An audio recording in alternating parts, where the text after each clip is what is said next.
Check up, sir, kasi... Ay ko, Pero sa YouTube yan. hindi naman fuse to. Pangbuang ka talaga. Pero magkano pa sa cellphone? Pisang sira. Fuse ang sira? Bakit? Paano mo sabing fuse ang sira?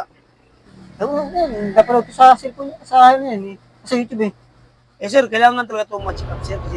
Ay ko, Pero sa YouTube yan. Tagal na ginawa. paano mo sabi? Hindi pa nga na-check up to. Tapos sabihin mo, fuse agad sira. Ito, bumili na nga ako ng ano, sa parcel pack na lang. Fuse? Hindi naman fuse to. Pangbuang ka talaga. Fuse ba yan, oh? Pero parang fuse yata itong electric fan, eh. Oo nga, gumagana ka nga.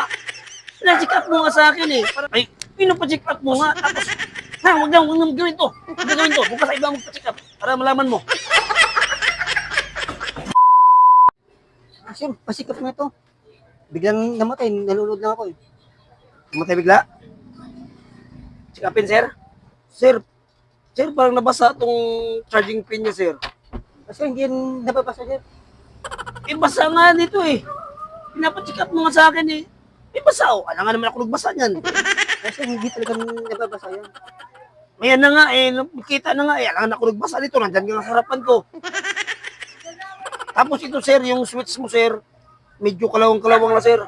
Hindi sir, gumagana pa yan. Oo nga, gumagana pa nga. Na-check up mo nga sa akin, eh. Para gumana, eh. Ay, para malaman yung sira, eh. Malapit na yan masira. Eh, pero sir, nagagamit pa ng maayos yan. Ay, pinapacheck up mo nga. Tapos, ha, huwag nang gawin to. Huwag na gawin to. Bukas sa iba magpa-check up para malaman mo.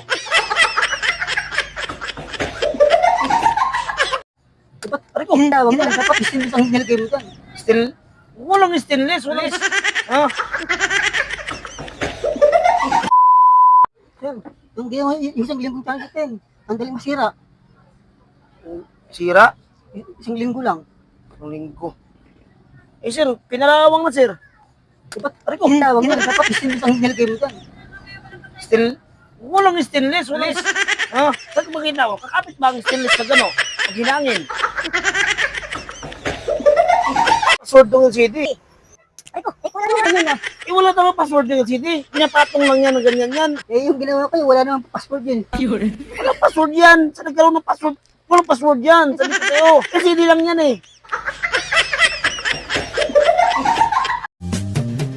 Di ka man lang nag-isip, di ka man lang nagsika, pinabayaan mo ang iyong kinabukasan.